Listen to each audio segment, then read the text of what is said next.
नमस्कार, यो एभी न्यूज खबरको संकेत हो। तपाई अहिले avnews@2 मा हुनुहुन्छ।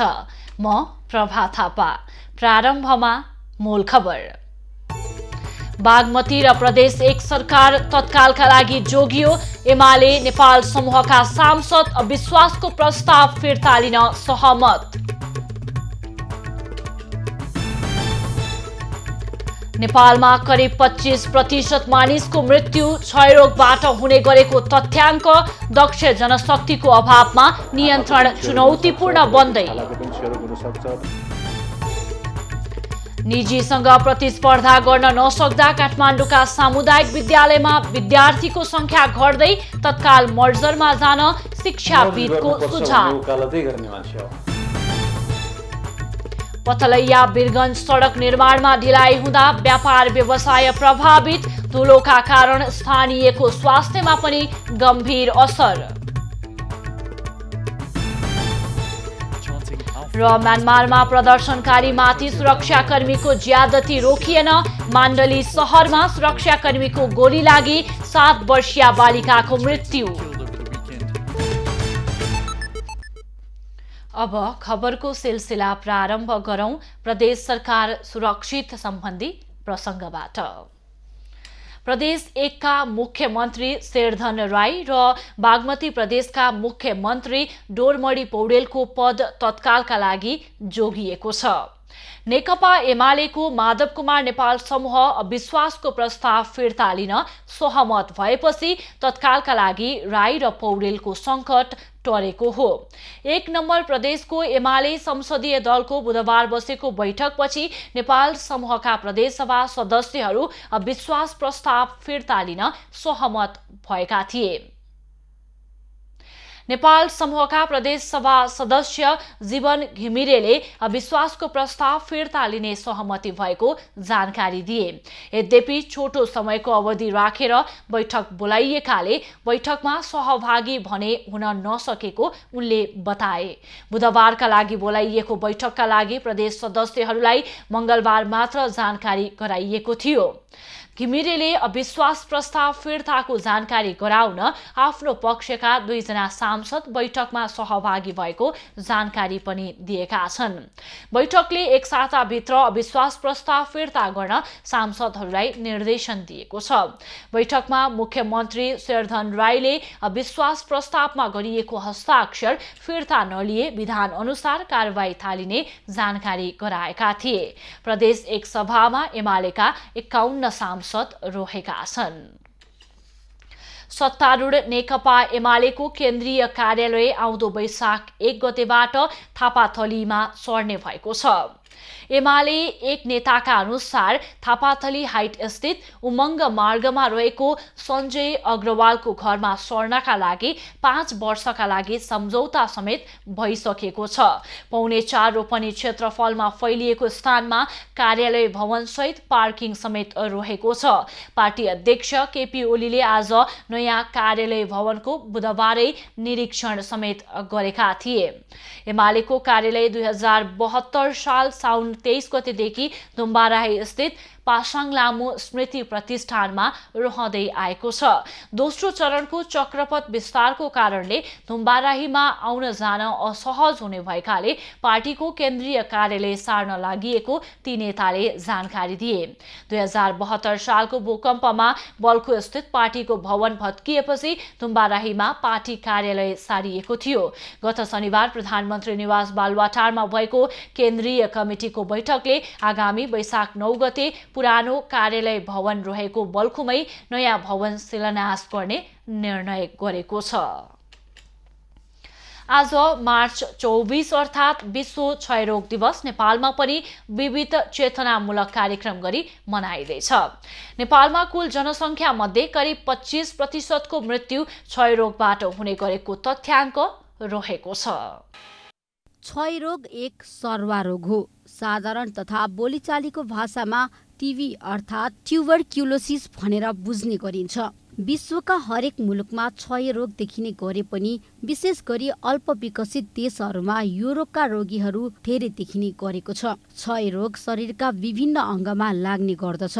माइकोब्याक्टेरियम ट्युबरक्युलोसिस नामक सूक्ष्म कीटाणुबाट हुने यो रोग 75% फोक्सोमा र बाँकी 25% आमाशय, मृगौला, मस्तिष्क, पाठेघर, आँखा लगायत अङ्गमा समेत हुने गर्दछ।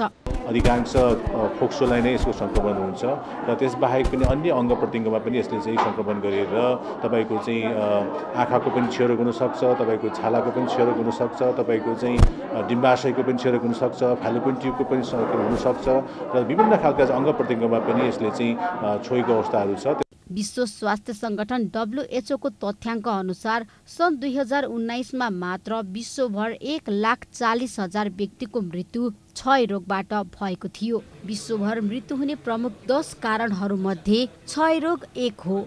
नेपालमा क्षयरोगका रोगीको अवस्था हेर्ने हो भने वर्षेनी करिब 69,000 क्षयरोगका नयाँ बिरामी थपिने गरेका छन्। यसैगरी हाल नयाँ तथा पुराना क्षयरोगका बिरामीको संख्या 1,17,000 रहेको छ। अझै उपचारको दायरामा नआएका करिब 41,000 नयाँ क्षयरोगका बिरामी पत्ता लगाई उपचारको दायरामा ल्याउनु पर्ने राष्ट्रिय क्षयरोग केन्द्रको भनाइ छ। तर जनशक्ति अभावका कारण केन्द्रको लक्ष्य अनुसार क्षयरोग नियन्त्रणमा चुनौती थपिएको क्षयरोग केन्द्रको दाबी छ। प्रत्यक्ष काम गर्ने प्राविधिकको जनशक्ति अलिकति हामीलाई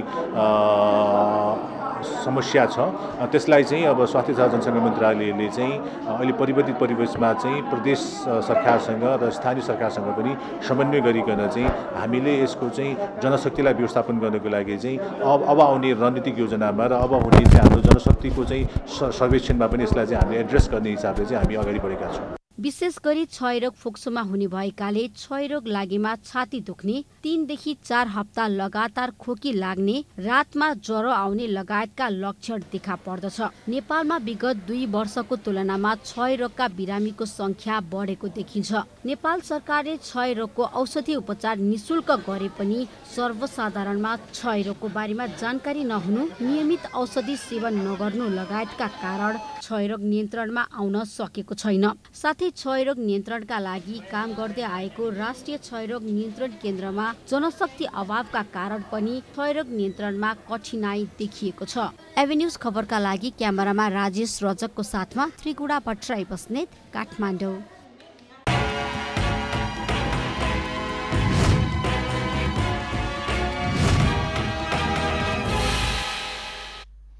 सामुदायिक विद्यालयको शैक्षिक स्तर दिनानुदिन खस्किँदो छ।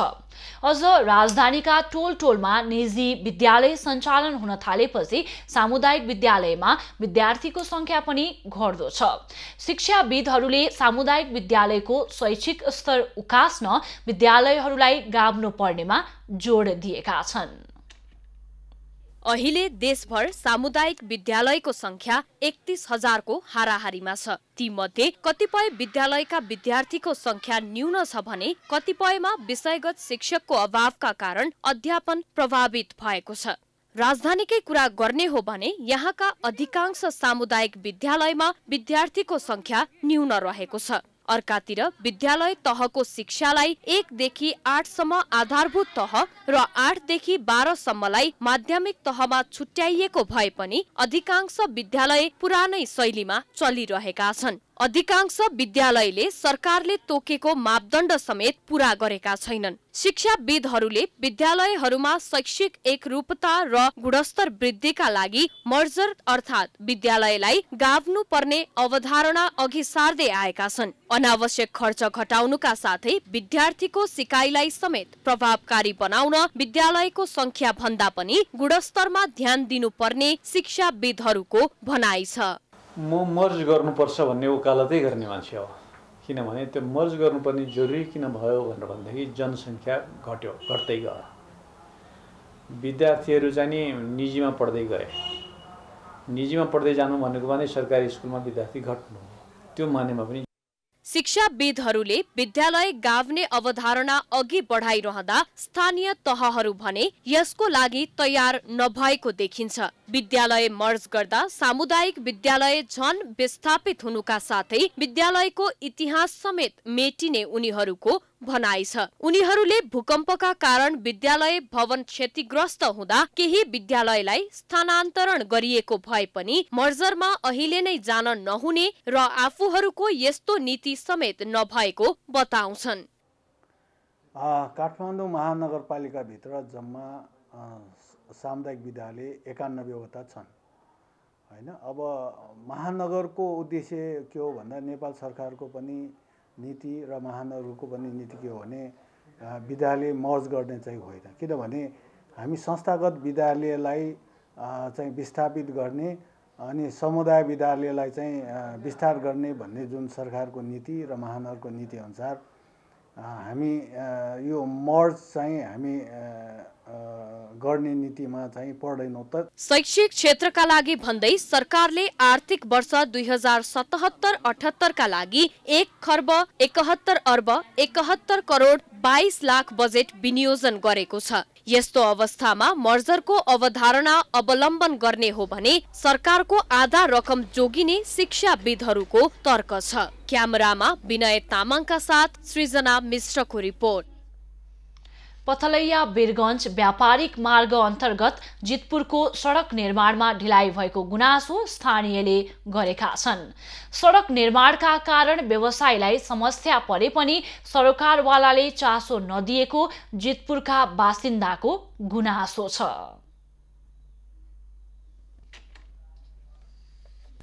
पथलैया वीरगञ्ज 6 लेन व्यापारिक मार्गको 5 नम्बर निर्माण कम्पनीले अपेक्षा अनुसारको गर्न नसकेपछि जितपुरको बजारमा रहेका व्यवसायी मारमा परेका हुन्। सडकबाट आएको धुलोको कारण आफूहरूको व्यवसाय नै धरापमा परेको कपडा व्यवसायीको भनाइ छ।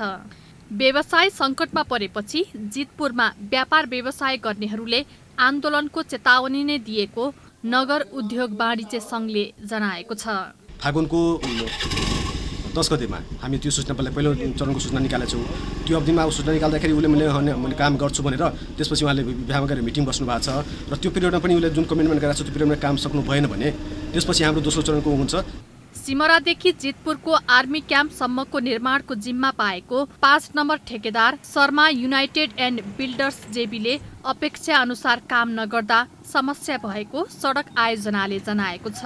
अब पनि काम अघि नबढाए कालो सूचीमा राख्ने चेतावनी समेत आयोजनाले दिएको छ।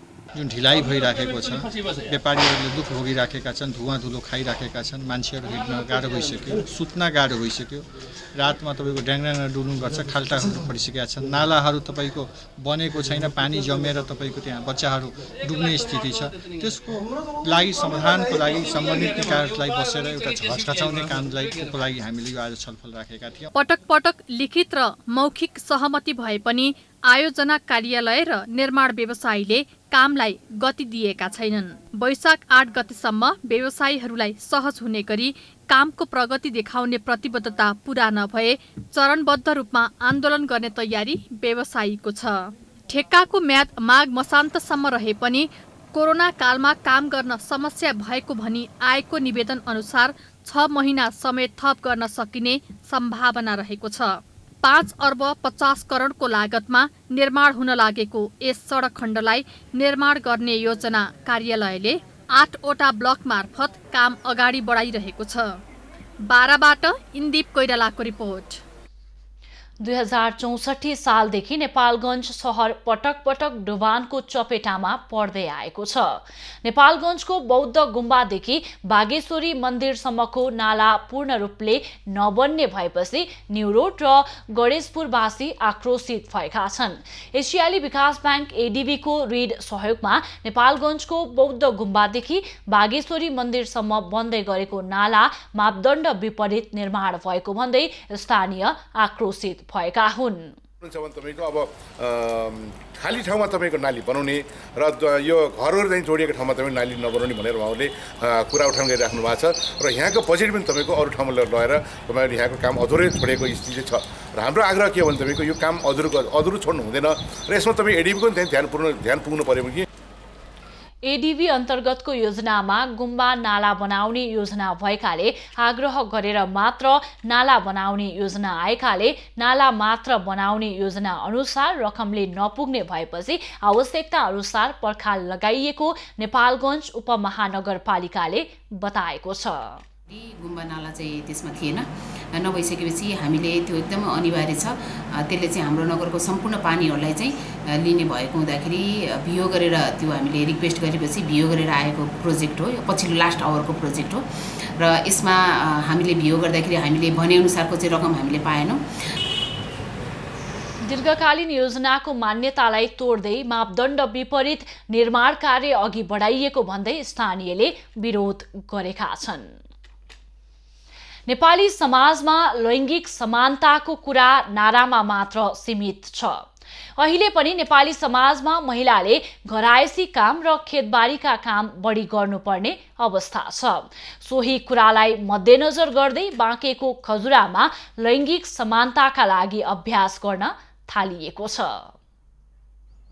भेरी वातावरणीय विशिष्टता समूह बी ग्रुपले बाँकेको खजुरा गाउँपालिकाको 5 वडामा स्वच्छताका लागि व्यवहार परिवर्तन परियोजना सञ्चालन गरी लैङ्गिकता, घरायसी काममा पुरुषको भूमिका जस्ता कुराहरूमा समुदाय स्तरमै सचेतना पुर्याउँदा पुरुष पनि महिलासँगै घरायसी काममा साझेदारी गर्न थालेका छन्। कोरोनाका कारण समुदायमा पर्न सक्ने असर सरसफाइका माध्यमबाट न्यूनीकरण गर्न महिला र पुरुष समान रूपमा घरायसी तथा अन्य काममा लगाउने र लैङ्गिक हिंसाको अन्त्य गरी समाजमा रूपान्तरण ल्याउने उद्देश्यले सञ्चालन गरिएको कार्यक्रम प्रभावकारी बनेको छ। खजुरा गाउँपालिका वडा नम्बर 1 को न्याउली डाँडा, वडा नम्बर 2 को सत्याल टोल, वडा नम्बर 3 को धौलागिरी, वडा नम्बर 4 को बुद्धपुर पल्तुवा र वडा नम्बर 8 को क्रान्तिपुर र घियामा 10 महिना अघि सञ्चालन गरिएको परियोजनाबाट समुदायमा परिवर्तन आएको स्थानीय बताउँछन्। श्रीमान श्रीमती बीचमा पनि उहाँले पनि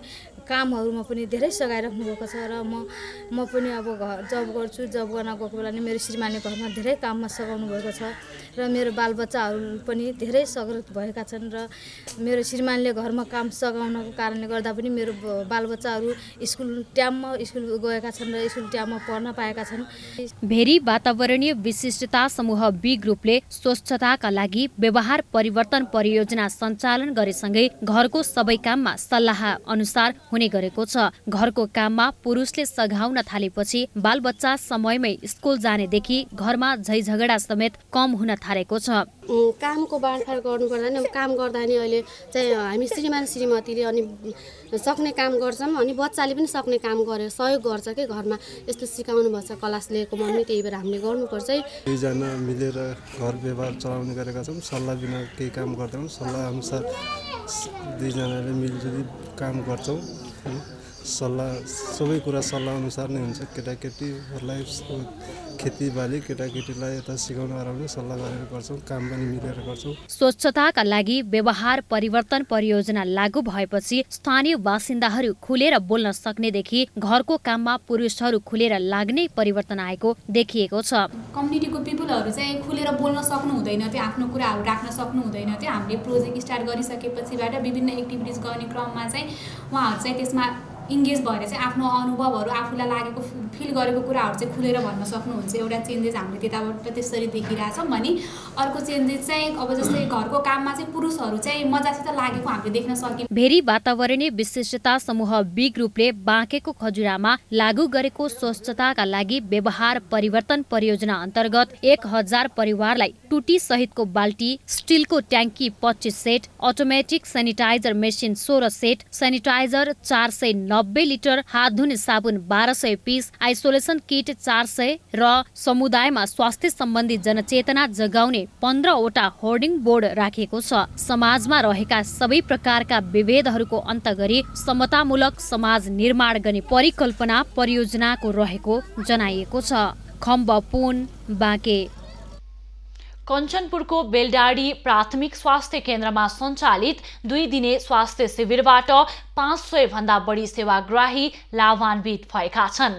गाउँघर चिकित्सक कार्यक्रम अन्तर्गत बेलडाडी गाउँपालिकाका नागरिकलाई स्वास्थ्य सेवा प्रवाह गर्ने उद्देश्यले महाकाली अस्पतालले स्वास्थ्य शिविर सञ्चालन गरेको थियो।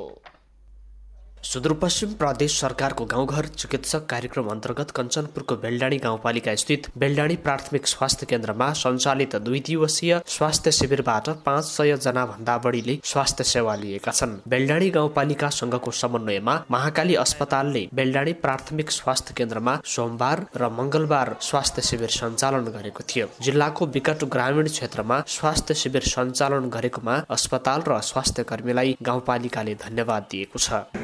आफ्नो तन मन र धनका साथ उहाँहरू अगाडि बढ्नुहुनेछ र यो ठाउँका जनसमुदायलाई सुधारको पक्षमा गर्नुहुनेछ भन्ने बनाएका छ।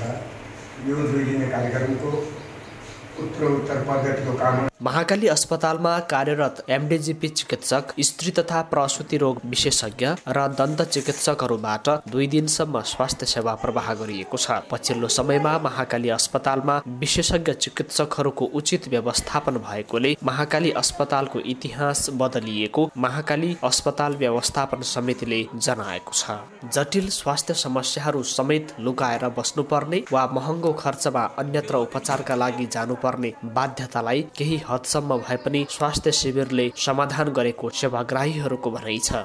ठिकै होला, यो दबाई खानुहोस्, एक तपाईँलाई ठिकै होला, आराम होला भन्ने। पहिला बाहिर जानु पर्थ्यो, अहिले हामीले गाउँठाउँमा आउनुभयो भन्दाखेरि हामीलाई ठिकै लाग्यो, खुसी लागेको छ। डाक्टरले अब यो राम्रो होला भने यो दबाई दियो, अब नभएको किन भन्यो। महाकाली अस्पतालले यसअघि पनि थुप्रै विकट ग्रामीण क्षेत्रमा स्वास्थ्य शिविर सञ्चालन गरी सेवा प्रवाह गरेको थियो। यसका अतिरिक्त अस्पतालमा समेत सेवाग्राहीले भरपूर सेवा पाउने गरी व्यवस्थापन गरिएको छ। यो उल्लेख्य कार्यलाई निरन्तरता दिन सके यहाँका बिरामीहरू अन्यत्र गई उपचार गराउनु पर्ने बाध्यता सधैँका लागि हट्ने देखिन्छ। एभी न्यूज खबरका लागि हरिश चन्द्र बाग, कञ्चनपुर। खबरको सिलसिला अझै जारी छ, हामी सँगै रहनुहोला।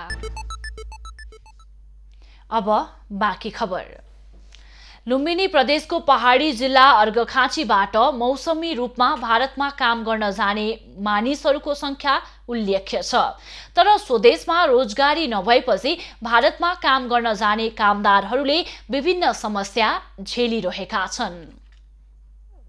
कोरोनाका कारण भारतमा रोजगारी गुमेपछि फर्किएर आफ्नै गाउँमा बनाइएको क्वारेन्टिनमा बसेको समयमा कोरोना देखिएपछि अर्घाखाँचीको शीतगंगा नगरपालिका 5 का देव बहादुर विकले आत्महत्या गरे। रोजगारीका लागि भारत गएका विकले आत्महत्या गरेपछि परिवारमा 2 छाक जोड्न पनि समस्या पर्यो। क्वारेन्टाइनमा बसेपछि 25-26 दिनको दिन आत्महत्या गर्न कोरोना देख्यो भनेर अनि त्यहाँ मेरो 4वटा छोराछोरी छन्। मलाई साह्रै समस्या थियो। सहकारीले मलाई सहयोग गर्नुभयो, बाख्रा दिनुभयो। मैले त्यही गरेर घर खर्च अलिअलि केटाकेटी पढाउने उर्ने त्यसैबाट गरेको।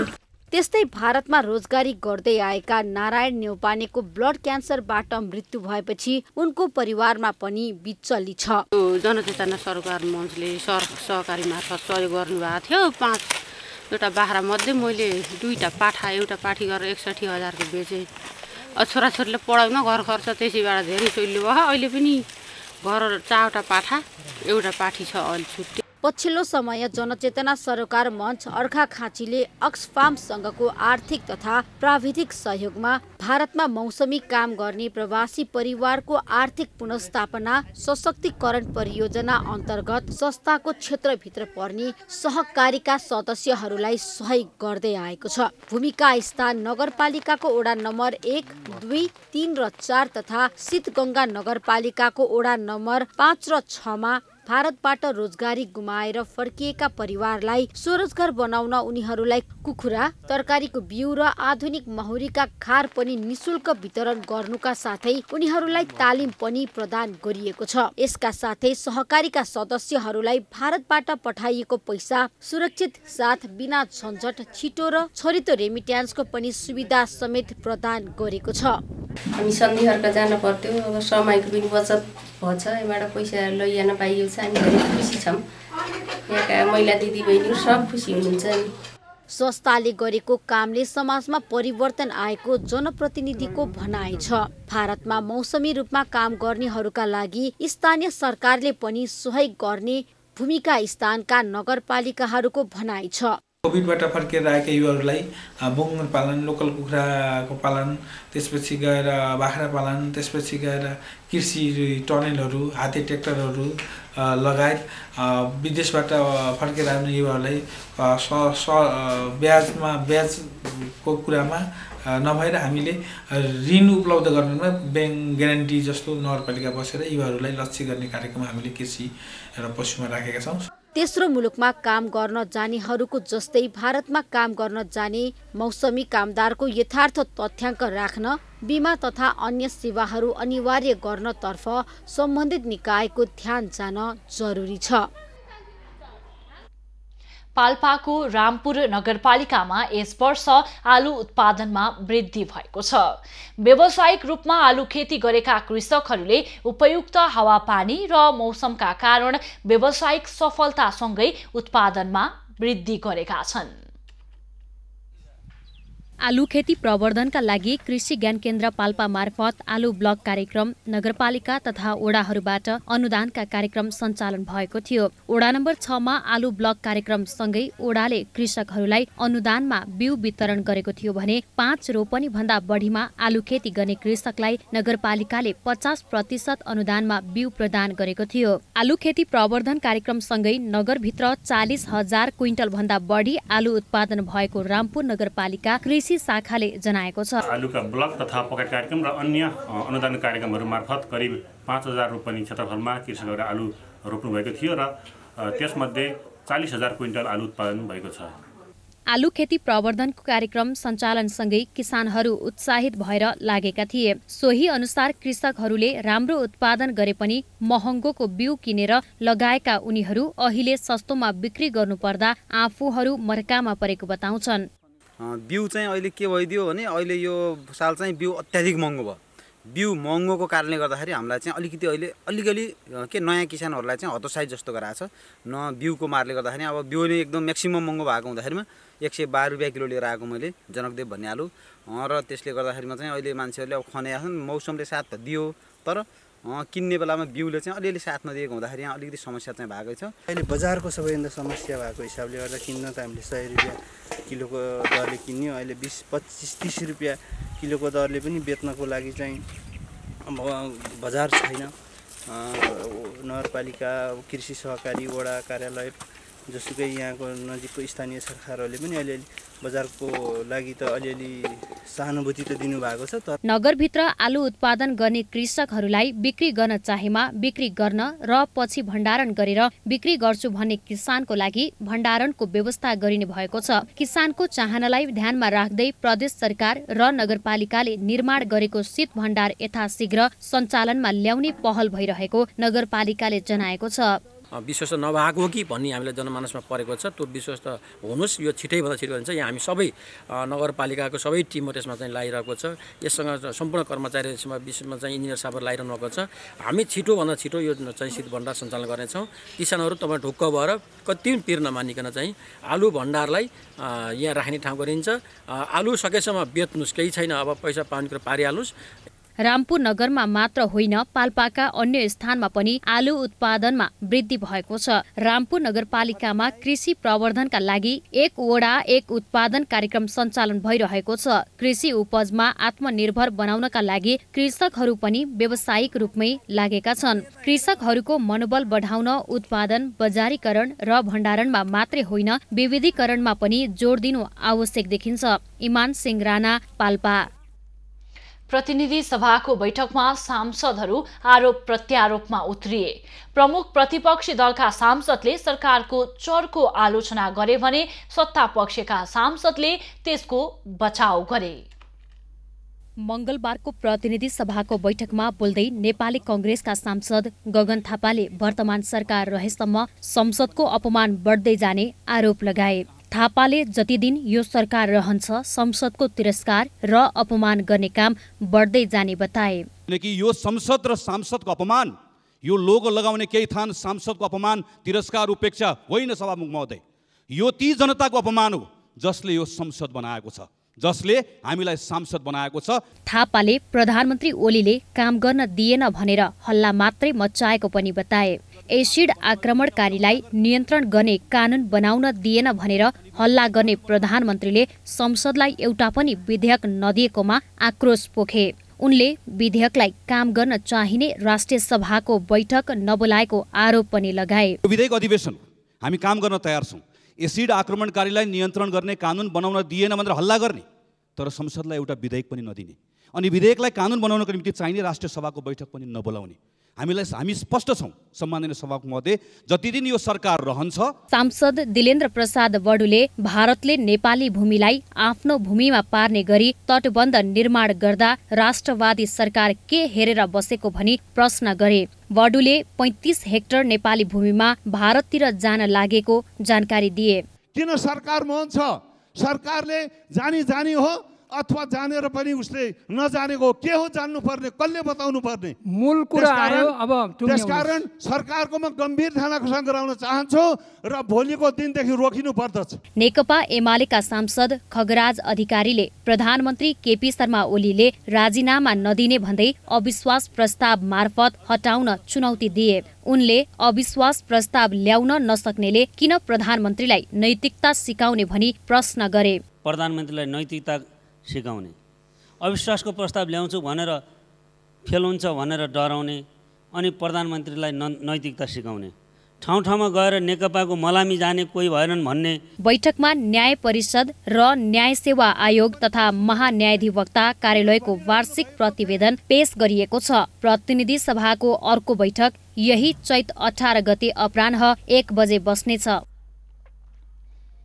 प्रतिनिधि सभाको मंगलबारको बैठकको शून्य समयमा बोल्दै सांसदहरूले विभिन्न विषयमा सरकारको ध्यानाकर्षण गराएका छन्। सांसदहरूले सीमा मिचिएका विषयदेखि कोभिड भ्याक्सिन ल्याउन भइरहेको प्रयासका विषयमा सरकारको ध्यानाकर्षण गराएका थिए।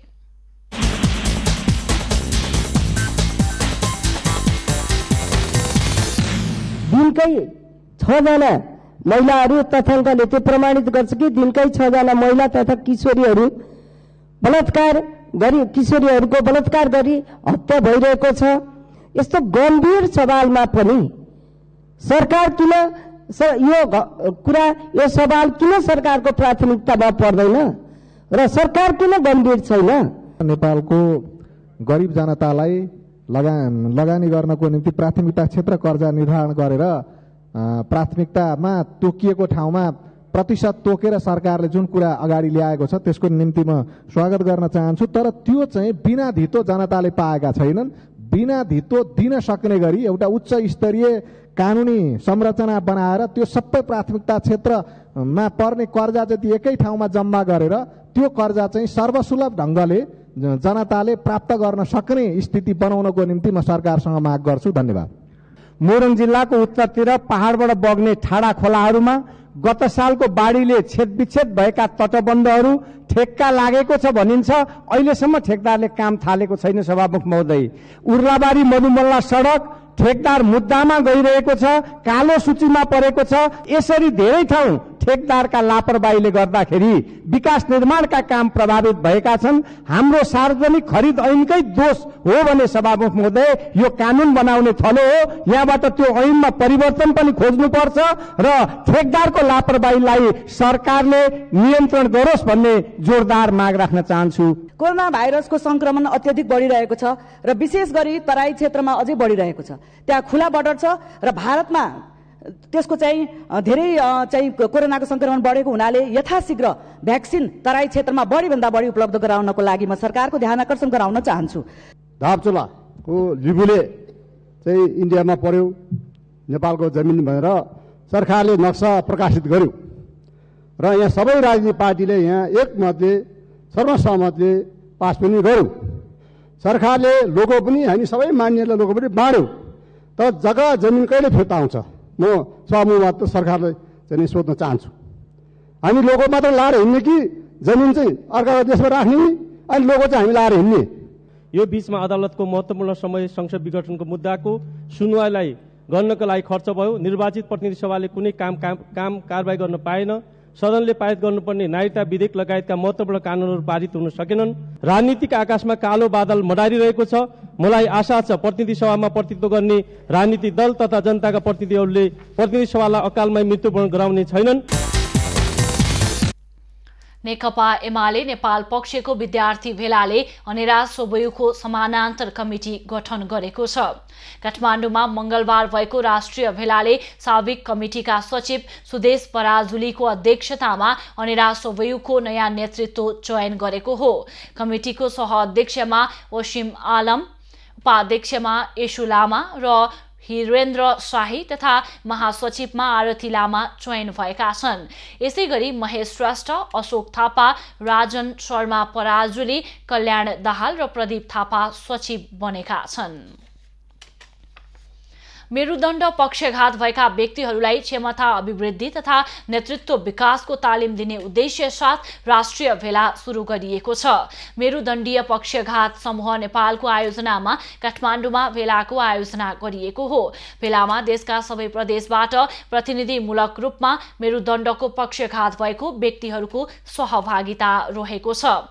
भेलामा मेरुदण्डको पक्षघात भएका व्यक्तिहरूको क्षमता अभिवृद्धिका लागि नेतृत्व विकास सम्बन्धी तालिम, सरकारले प्रदान गर्ने अधिकार र स्वास्थ्यको हेरचाहको सम्बन्धमा तालिम दिइनेछ।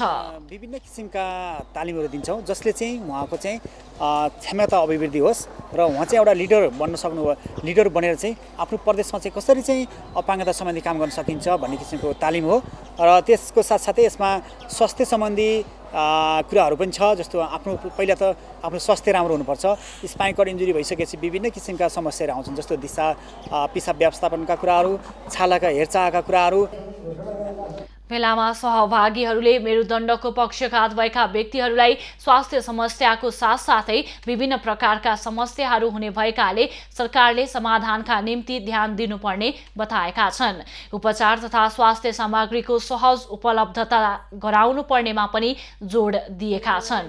खानापिनाहरू अरूको सहारामा खानुपर्ने हुन्छ, एकदमै गाह्रो अवस्था हुन्छ। अनि के अर्को समस्या के छ भन्दाखेरि नि जुन व्यक्ति कमाइराखेको व्यक्ति हुन्छ नि ऊ आफै स्वयं अपाङ्गता भएर बस्नु पर्दा परिवारसँग पनि सम्बन्ध अलिकति चाहिँ नराम्रो हुने। सबभन्दा ठुलो समस्या भनेको चाहिँ एउटा दैनिक रूपमा प्रयोग गरिने स्वास्थ्य सामग्रीहरू रहेका छन्। जस्तै हामी नर्मल रूपमा दिशा नहुने, नर्मल रूपमा पिसाब नहुने, अब यस्ता हरेक समस्याहरू छन्। अनि त्यो दिशा व्यवस्थापनको लागि, पिसाब व्यवस्थापनको लागि हामीले दैनिक सामग्रीहरू प्रयोग गर्नुपर्ने हुन्छ। यो स्पाइनल कर्ड इन्जुरी भइसकेपछि हामीलाई सर्वप्रथम त रिहाबको एकदम अत्यन्त आवश्यक पर्छ। त्यो पनि हामीले चाहिँ केन्द्रीकृतमै अहिलेसम्म चाहिँ केन्द्रमै आएर रिहाब गर्नुपर्ने हामीलाई पहिलो चुनौती छ। जहाँ चाहिँ हामीले विकटता एकदम भौगोलिक विकटताको कारणले पनि हामीलाई एकदम पश्चिम पूर्वबाट आउनलाई धेरै नै गाह्रो छ। हामीलाई त्यो स्वास्थ्य सम्बन्धीको, त्यस पछाडि यातायातको होइन सूचना सम्बन्धीको नि एकदम हामीलाई चाहिँ अभाव छ। भेलामा सहभागीहरूले मेरुदण्डको पक्षघात भएका व्यक्तिहरूलाई आफूले सिकेको सिप तालिमबारे आफ्नो प्रदेशमा गएर कार्यक्रम तालिम सञ्चालन गर्ने बताइएको छ। दूध तथा दुग्ध पदार्थको उत्पादन, प्रशोधन, भण्डारण र बिक्री वितरणमा स्वच्छता एवं गुणस्तरीयताको भूमिका अत्यन्तै महत्त्वपूर्ण हुन्छ। तर पर्याप्त अनुगमनको अभावमा कतिपय उपभोक्ताले दूधको नाममा विष उपभोग गर्नु परेको छ। दूध तथा दुग्ध पदार्थको स्वच्छता एवं गुणस्तर निर्देशिका 2075 अनुज्ञा पत्र जारी तथा नवीकरण लगायत उद्योग स्थल, सरसफाई, प्रशोधन, प्याकेजिङ तथा ढुवानी, भण्डारण, लेबलिङमा विशेष ध्यान दिनुपर्ने उल्लेख छ। तर उपभोक्तालाई गुणस्तरयुक्त दूध उपलब्ध गराउने जिम्मा बोकेर बसेका निकायले भने प्रभावकारी काम गर्न सकेको देखिँदैन, जसका कारण बजारमा गुणस्तरहीन दूध खुलेआम बिक्री वितरण भइरहेको छ। यद्यपि खाद्य प्रविधि तथा गुण नियन्त्रण विभाग भने कच्चा पदार्थको गुणस्तर तोक्ने, अस्वस्थकर दूध र खुल्ला रूपमा बिक्री वितरण रोक्ने कार्य योजना बनाएको बताउँछ। त्यसलाई चाहिँ अब हामीले निरुत्साहित गर्नको लागि अब हामीले त्यो लिगल रूपमा दर्ता भएको छ कि छैन, उनीहरूले कहाँबाट चाहिँ दुधहरू ल्याउँछन् भन्ने खालका कुराहरूमा चाहिँ अहिले हाम्रो अब जोड छ। र अहिले विभागले अस्ति हामीले यो जुन दुग्ध उद्योगहरूसँग पनि हामीले सहकार्यमा यो निर्देशिकालाई चाहिँ एकदम पालना गर्ने होइन प्रभावकारी रूपमा र त्यस्ता खालको कुनै खुल्ला दुध बिक्री गरेको छ भने त्यसलाई चाहिँ हामीले निरुत्साहित गर्ने। दुधमा स्वास्थ्यका लागि आवश्यक पौष्टिक तत्त्व भरपूर मात्रामा पाइन्छ, त्यसैले होला यसलाई कलियुगको अमृतसम्म भन्ने गरिन्छ। तर बजारमा पाइने कतिपय कम्पनीका दुध बिक्रीमा चरम लापरवाही देखिएको छ। प्लास्टिकका पोकामा बिक्री गरिने यस्ता दुधमा न त प्याकेजिङ गरिएको मिति उल्लेख छ, न कहिलेसम्म प्रयोग गरिने नै लेखिएको छ। दुधको गुणस्तरको बारेमा समेत कुनै जानकारी गराइएको देखिँदैन। पोषणविदहरूले भने लेबल नभएका खुल्ला रूपमा बिक्री गरिने दुध नकिन्न उपभोक्तालाई सुझाव दिन्छन्। यसरी खुल्ला रूपमा बिक्री हुने दुधले स्वास्थ्यमा समेत असर पार्ने भएकाले राम्रोसँग उमालेर मात्र सेवन गर्नुपर्ने उनीहरूको सुझाव छ। सरकारी डेरीकै दुधलाई पनि अनुसन्धान गर्दाखेरि त्यसमा पनि केही खराबीहरू देखिएको थियो, तर त्यसलाई उमालिसकेपछि त्यो जान्छ। त्यसै कारणले दुध हामीले बाहिरबाट ल्याइसकेपछि गाई भैँसीको भए पनि डेरीको भए पनि उमालेर नै खानुपर्छ, त्यसले स्वास्थ्यमा फाइदा गर्छ। प्लास्टिकको पोकामा राखेर बिक्री गरिने यस्तो दुधको मूल्यमा समेत व्यापारीको मनोमानी छ। यसरी बिक्री गरिने दुध प्रति लिटर 90 देखि 110 सम्म बेचिने गरिएको छ। बजारमा खुल्ला रूपमा दुध बिक्री गरेर उपभोक्ताको स्वास्थ्यसँग खेलवाड भइरहेको भए पनि सरकारवाला निकायका साथै उपभोक्ता कर्मी समेत मौन बस्दा उनीहरू बीच साँठगाँठ छ कि भन्ने शंका उब्जाएको छ। क्यामेरामा विनय तामाङका साथ समीक्षा पोखरेलको रिपोर्ट। पर्सा महानगरपालिकाले आदर्श नगरमा सञ्चालनमा ल्याएको बाल उद्यान पनि अव्यवस्थित बन्दै गएको छ। सञ्चालनमा आएको 2 वर्ष पनि नबित्दै बाल उद्यान जीर्ण बनेको हो। 2075 साल असोज 20 गते उद्घाटन गरिएको आदर्श नगर स्थित वीरगञ्ज उद्यान 2 वर्ष नपुग्दै जीर्ण बनेको छ। उद्घाटनपछि उद्यानको संरक्षणमा महानगरले पहल नगर्दा उद्यान नाम मात्रैको बनेको हो। उद्यानको सुरक्षा र संरक्षण महानगरले गर्न नसकेको स्थानीयको गुनासो छ। पार्क बन्न त बनिसक्यो हैन, तर त्यसको कुनै यस्तो जुन हुन्छ नि एउटा समय कि एउटा राम्रोसँग भइ नभइ अब त्यतिकै बनाएर छोडिदियो, त्यतिकै छोडेकै छ। अब कतिखेर त्यो राम्रोसँग बन्छ घुम्ने अवस्था जस्तो पार्क हुनु जस्तो हुन पर्यो नि, त्यतिकै काबाड जस्तै छोडेर फालिदिएछ। एकदमै खाली कुलरवाला लैका फेका खेलेर दोसर कोनो अगर माइल बबरी तो लैका बाद दिन में खेलिया सब बस ब्रेक दे करेला कोनो नहीं मतलब सोनमार्ग में सरकार के अथी नगरपालिका के हो। नगरवासीका लागि मनोरञ्जन र स्वास्थ्य दुवैका लागि पार्क उपयोगी हुने र पार्कमा थप पूर्वाधार निर्माण गरेर बालबालिकाको मनोरञ्जनका लागि पर्याप्त सुविधा उपलब्ध गराउने प्रतिबद्धता नगरले गरे पनि सो अनुसार काम भएको छैन। महानगरले भने कोरोना संक्रमणको समयमा स्थानीयले नै पार्क बिगारेको गुनासो गरेको छ। पार्क निर्माण गर्ने ठेकेदार बेपत्ता भएकाले महानगर आफैले व्यवस्थित र संरक्षणको काम अघि बढाउने तयारी समेत थालेको छ। त्यहाँ पछाडि के बस्ती सजाड बच्चाहरू चाहिँ पसेर त्यहाँ चाहिँ अलि नोक्सान गरेको मलाई थाहा छ हैन।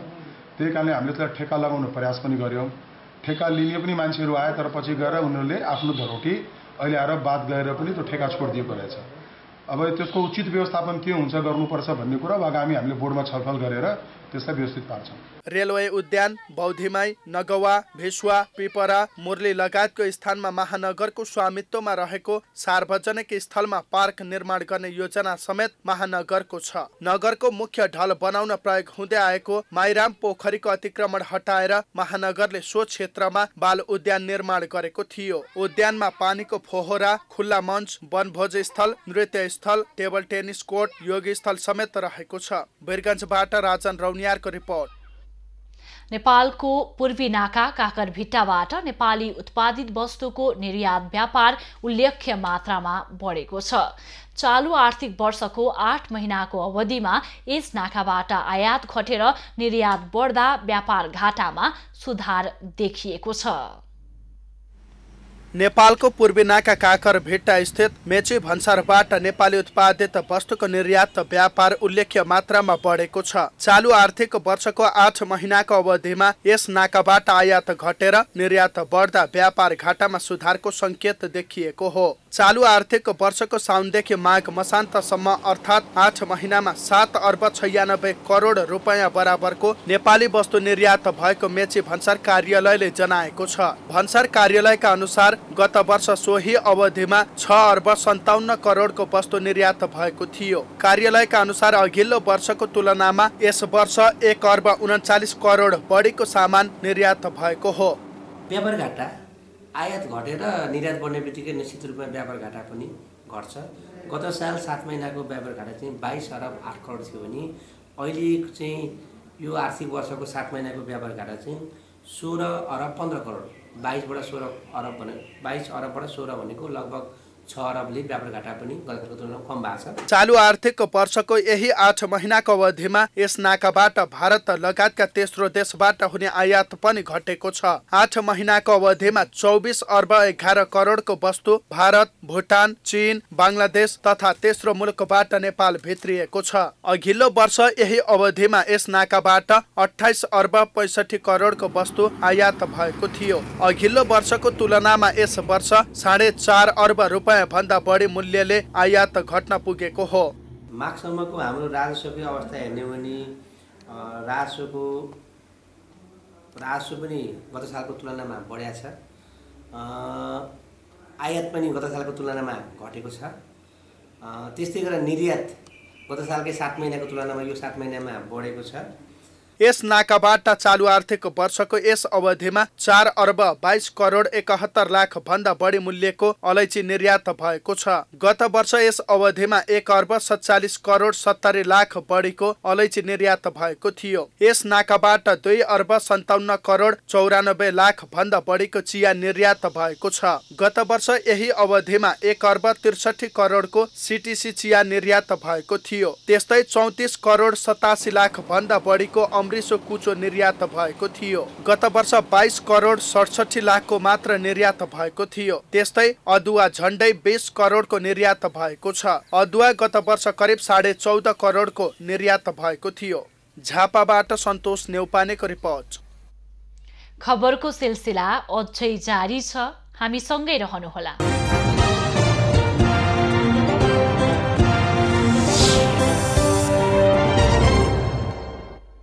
यति बेला देशको पहाडी भूभागमा आंशिकदेखि सामान्य बदली तथा बाँकी भूभागको मौसम सामान्यतया सफा रहेको छ।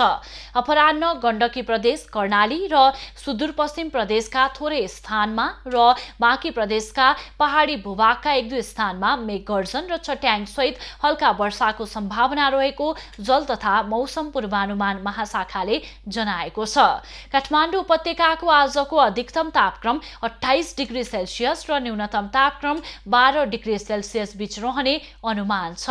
आज सूर्योदय बिहान 6:03 भयो भने सूर्यास्त साँझ 6:18 हुनेछ। आज देशभरको मौसम कस्तो रहला त हेरौं देशका विभिन्न स्थानको अनुमानित मौसमी अवस्था।